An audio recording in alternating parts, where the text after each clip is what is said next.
حضرت ابو ہریرہ اور حکیم بن حزام رضی اللہ عنہما کہتے ہیں رسول اللہ صلی اللہ علیہ وسلم نے فرمایا بہترین صدقہ وہ ہے جو بے پرواہی کے ساتھ دیا جائے، اور شروع کرو اس شخص سے جس کا نفقہ تم پہ واجب ہو۔ رواہ البخاری، اسے بخاری نے روایت کیا، اور رواہ مسلم، اور اسے مسلم نے روایت کیا۔ یعنی جب تم صدقہ کرو تو سب کچھ نہ دے ڈالو بلکہ اپنے لیے بھی کچھ باقی رکھو۔ اور دوسرا معنی جیسے کہ یہاں ہوا ہے کہ جو بے پرواہی کے ساتھ دیا جائے، یعنی انسان جب دے تو پھر نیکی کر دریا میں ڈال، بھول جاؤ۔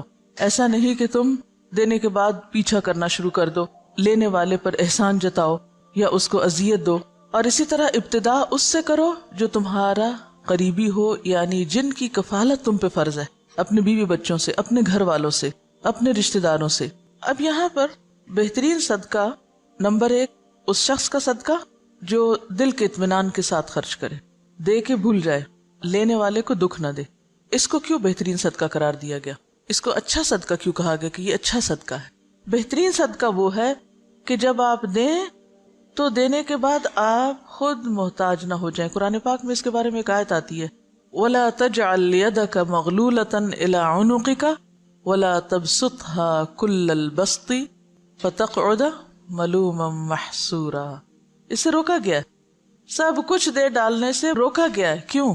فَتَقْعُدَ مَلُومًا مَحْسُورًا، ورنہ تم خود عاجز، محتاج، درماندے، ملامت زدہ ہو کے بیٹھ جاؤ گے، خود لوگوں کے آگے ہاتھ پھیلانے لگو گے۔ اور بہترین صدقہ کون سا ہے؟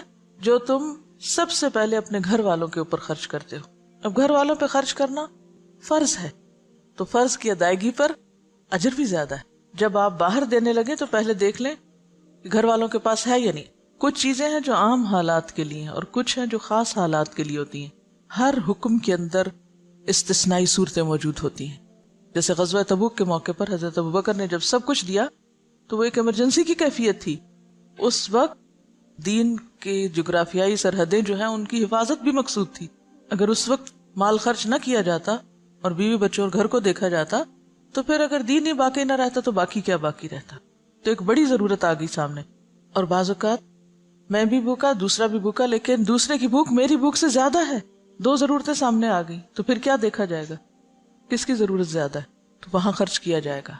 حضرت ابو مسعود رضی اللہ عنہ کہتے ہیں رسول اللہ صلی اللہ علیہ وسلم نے فرمایا کہ مسلمان جب اپنے اہل و عیال پہ خرچ کرتا ہے اور اس سے ثواب کی توقع رکھتا ہے تو یہ بھی اس کے لیے صدقہ ہی شمار ہوتا ہے۔ کتنی خوبصورت بات، کتنا خوبصورت ہے یہ دین۔ آپ اپنے فرائض ادا کریں لیکن احسان جتا کے نہیں۔ اپنے گھر والوں کو دے رہے ہیں لیکن ان پہ بھی احسان نہیں۔ بہت سے والدین کو دیکھا گیا کہ وہ بچوں کی تعلیم پہ اگر خرچ کرتے ہیں تو جینا حرام کر دیتے ہیں ان کا، تم پہ اتنا اتنا اتنا خرچ کر چکے ہیں۔ ایون اپنی اولاد کے ساتھ یا بیوی کے ساتھ بھی احسان کریں تو جتانا نہیں چاہیے۔ اور دوسری بات یہ ہے کہ اگر بچوں پر بھی آپ خرچ کرتے ہیں، اور خاص طور پر اگر ماں خرچ کرتی، کیونکہ باپ پر تو فرض ہے ہی، اس کو تو فرض ادا کرنے کا اجر ملے گا، لیکن اگر ماں محنت کر کے بچوں کو پال رہی ہے تو اس کے لیے دگنا اجر ہے، صدقے کا بھی اور قرابت داری کے حق کا بھی۔ اصل چیز کیا ہے پھر اجر کے اضافے میں؟ اصل بنیاد کس چیز کی ہے؟ نیت کی۔ آپ کوئی کام کیوں کر رہے ہیں؟ حضرت ابو ہریرہ کہتے ہیں کہ رسول اللہ صلی اللہ علیہ وسلم نے فرمایا کہ 1 دینار وہ ہے جو تو خدا کی راہ میں خرچ کرے، 1 دینار وہ ہے جس کو تو غلام آزاد کرنے میں خرچ کرے، 1 دینار وہ ہے جس کو تو مسکین پر صدقہ کرے، 1 دینار وہ ہے جس کو تو اپنے اہل پر خرچ کرے۔ ان سب میں اپنے اعتبار سے سب سے بڑا دینار وہ ہے جس کو تو اپنے گھر والوں پہ خرچ کرے۔ آپ سب کو ایک وعدہ کرنا ہوگا مجھ سے، سب بیٹوں والی مائیں اپنے بیٹوں کو یہ حدیث لفظ لفظ پڑھائیں گی۔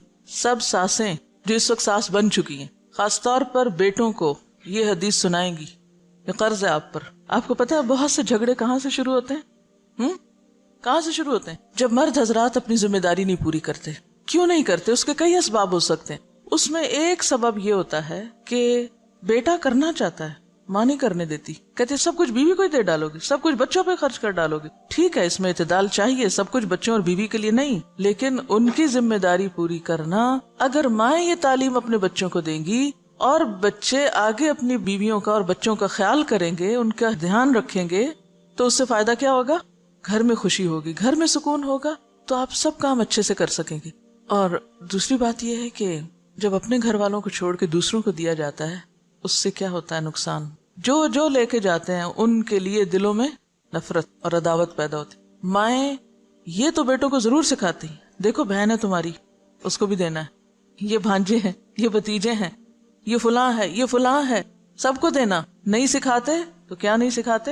بیوی کو بھی دینا. بیوی کا اگر وہ شوہر دل جیتیں گے تو کس کو فائدہ ہوگا؟ بالکل مدر ان لا کو ہی فائدہ ہوگا. لیکن اس کا یہ مطلب نہیں کہ بیویاں پھر واحد وارث بننا چاہیں سارے مال کی. دیکھیے مرد حضرات عام طور پر ان معاملات میں بیوی پہ بہت انحصار کرتے ہیں. وہ کہتے ہیں جدھر تم چاہو دے دو. اکثریت کو میں نے یہ دیکھا ہے، جو چاہو کرو. اب عورت کے ہاتھ میں ایک چیز آ گئی، اب ایک اور آزمائش، ہر نعمت آزمائش. اب اس پہ کیا فرض عائد ہوتا ہے کہ وہ سارا کچھ چھپا کے اپنے پاس ہی نہ رکھ لے. پھر اگین جب بہو پہ بات آتی ہے تو بہو اور بیٹی کے یا نند بھاوج کے آپس میں تعلقات کیوں خراب ہوتے ہیں؟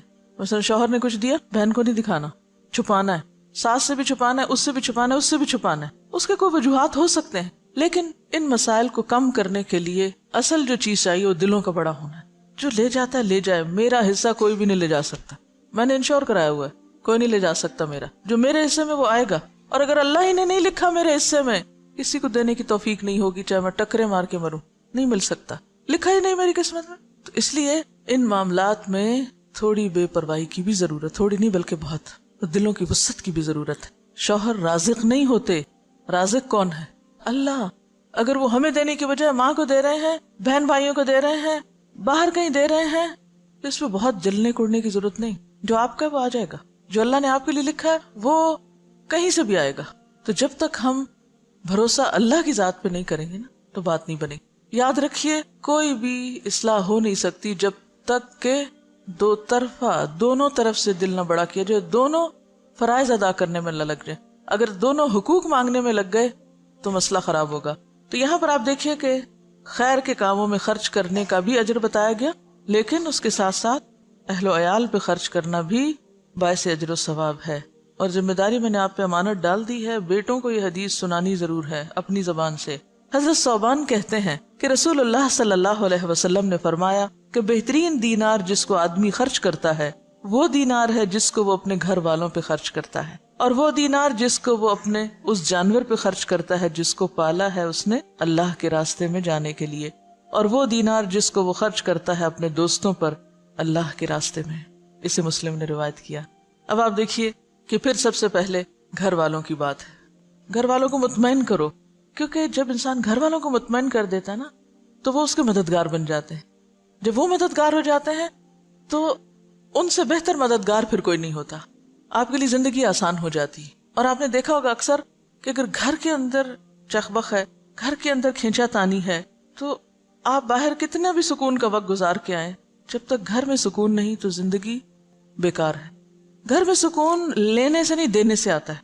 آپ دینے والے بن جائیں، خدمت کرنے والے بن جائیں، محبت کرنے والے بن جائیں، دینے والے بن جائیں، تو آپ دیکھیں گے کہ بہت ساری خوشیاں جو آپ کروڑوں میں نہیں خرید سکتے وہ آپ کے حسن سلوک سے آپ کو ملنے لگیں گی، آپ کی بے نیازی سے آپ کو ملنے لگیں گی، آپ کے اللہ پہ توکل اور بھروسے کی وجہ سے آپ کی طرف پلٹیں گی. تو یہاں پر آپ دیکھیے کہ سب سے افضل دینار گھر والوں پہ خرچ کرنا. آپ نے گھر والوں کو کھلا دیا، پلا دیا، ضرورت کی چیزیں دے دی، پوری کر دی، وہ مطمئن ہے. اب آپ نکلیے باہر جانے کے لیے سواری چاہیے، اور سواری اللہ کے دین کے لیے. آج کل کوئی دابہ یعنی کوئی جانور وغیرہ، جیسے گھوڑا گدھا تو نہیں ہوتا، لیکن گاڑیاں شاید گھوڑوں گدھوں سے بھی زیادہ خرچہ مانگتی ہیں. ہر تھوڑے دن کے بعد پیٹرول کی قیمت اوپر چلی جاتی. جب اوپر جاتی تو آپ سوچتے ہیں اوہ میرا فلاں اور فلاں وزٹ، اس کا کیا بنے گا. پہلا خیال یہ نہیں آتا گھر کے کاموں کا کیا، پہلا یہ آتا اوہ اب تو شاید میں پڑھنے نہ جا سکوں، اب تو شاید میں فلاں جگہ درس پہ نہ جا سکوں، پیٹرول بہت مہنگا ہو گیا. اب یہ جو آپ صدقہ باہر ادھر ادھر کرتے رہتے ہیں، وہ صدقہ اپنے ہی گاڑی میں کریں یا گاڑی کی مرمت. آپ کو پتا ہے کہ گاڑی کی مرمت بھی پھر ہزاروں مانگتی ہے، اسی گاڑی پہ لگائیں. اگر آپ کو کسی اور کو دینے کی نہیں بھی فرصت ملی تو جو گاڑی آپ اللہ کے راستے میں استعمال کر رہے ہیں وہ پیٹرول کھائے یا موبائل یا پھر مرمت، سی این جی، واٹ ایور، وہ کیا ہے؟ فی سبیل اللہ، صدقہ ہے. گاڑی پر لگانا صدقہ ہے. اور اگر آپ صدقے کی نیت سے لگائیں گے کہ یا رب یہ سواری اللہ کے راستے میں مجھے دور دور لے جاتی ہے، تو بہترین صدقہ ہے. اور پھر اور بھی اچھا اگر اس گاڑی پہ آپ کچھ اور لوگوں کو بھی سوار کر لیں یا کسی کو دے دیں استعمال کے لیے. وَدِينَارٌ يُنْفِقُهُ عَلَىٰ أَصْحَابِهِ فِي سَبِيلِ اللَّهِ. اب جب آپ اللہ کے راستے میں نکلتے ہیں تو اکیلے کہاں نکلیں گے؟ اکیلے تو نہیں نکل سکتے، ساتھ ہوں گے نا ساتھی. جب ساتھی ساتھ ہوں گے، کسی کو کھانا چاہیے، کسی کو سواری چاہیے، کسی کو کتاب چاہیے، کسی کو کچھ چاہیے. پہلے گھر والوں کو مطمئن کیا، پھر راستے کا انتظام کیا، پھر جہاں گئے وہاں جو آپ کے ساتھی ہیں ان کی ضروریات کا خیال رکھا. بہترین صدقہ. آپ کو حدیث یاد ہے جس میں آتا ہے کہ بندوں کی محبت اگر چاہیے تو کیا کرو؟ جو کچھ بندوں کے ہاتھ میں ہے اس سے بے نیاز ہو جائے. بندے تم سے محبت کرنے لگیں گے، اور جب تک تم بندوں کے ہاتھ کی چیز کے پیچھے پڑے رہو گے محبت نہیں ملے گی ان سے. اور ونس وہ محبت کرنے لگ جائیں تو پھر آپ دیکھیں ان سے آپ کچھ بھی کروا سکتے ہیں، پھر مشکل نہیں ہوگا. ہم گھر والوں سے کھینچا تانی جب رکھتے ہیں تو نتیجتاً نہ وہ ہماری مانتے نہ ہم ان کی مانتے ہیں. تو گھروں کی کشمکش دور کرنا ضروری ہے، اور اس کے لیے مال اہم کردار ادا کرتا ہے. جو دینے والے نہیں ان کو دے کر سکھائیں. بعض لوگوں کو دینا آتا ہی نہیں، سیکھا ہی نہیں، بچپن سے ہی بخل پہ ٹریننگ ہے. اور سب سے بڑی بات ہی نا کہ اگر ماں باپ صرف یہ چند حدیثیں بھی بچوں کو سکھا دیں، بچپن میں ہی ذہن میں ڈال دیں، تو آپ دیکھیں گے کہ بڑے ہو کر وہ دل اتنے تنگ نہیں رہیں گے. اور جب ماں باپ ہی یہ سکھائیں کہ نہیں بس جمع کرو، اکٹھے کرو، بچاؤ، کسی کو دینے کی ضرورت نہیں، پہلے اپنا آپ دیکھو، کیونکہ عموماً تو ٹریننگ اسی ڈھنگ پہ ہوتی ہے نا، تو پھر بڑے ہو کر عادت ہی نہیں ہوتی دینے کی.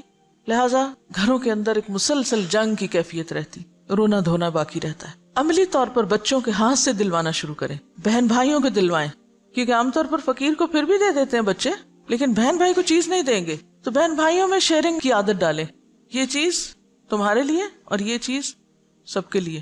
ہمارے والد جب کوئی چیز گھر میں لاتے تو بچوں سے کہتے سب کو تقسیم کرو، کوئی ڈرائی فروٹ ہو، کچھ بھی، تو کہتے اچھا آج فلاں تم ادھر آؤ، سب کو دو. اس سے دینے کی عادت پڑتی اور اپنوں کو دینے کی عادت پڑتی، ورنہ انسان اپنوں کو دینے میں بعض اوقات زیادہ بخیل ہوتا ہے. دسترخوان سے یہ ٹریننگ شروع کی جائے. ہمارے والد ہمیں کہتے تھے کہ عید تمہیں رمضان میں مل جائے گی، کیونکہ رمضان میں ثواب زیادہ ہوتا ہے، تو میں تم لوگوں کو عید رمضان میں دینا چاہتا ہوں. ہمیں ہمیشہ عید ایک دن پہلے مل جاتی تھی، 2 دن پہلے. جب مل جاتی تھی تو پھر کہتے تھے اب تم اللہ کے راستے میں نہیں دو گے، پھر ہم ہی سے نکلواتے تھے. تو اس وقت تو دل بہت تھوڑا ہوتا تھا کہ یہ کیا مشکل ہے. تو یہ ہے کہ یعنی گھر میں کوئی ایسی چیز رکھ لیں جس میں ڈالتے جائیں بچے، کوائنز ڈالنے کا، کوئی برتن، کوئی پاٹ، کوئی اینی تھنگ. اور پھر جب وہ بھر جائے تو پھر جا کے خود اپنے ہاتھ سے خرچ کریں، یعنی اللہ کے راستے میں دیں، جہاں بھی دلوانا ہو آپ کو.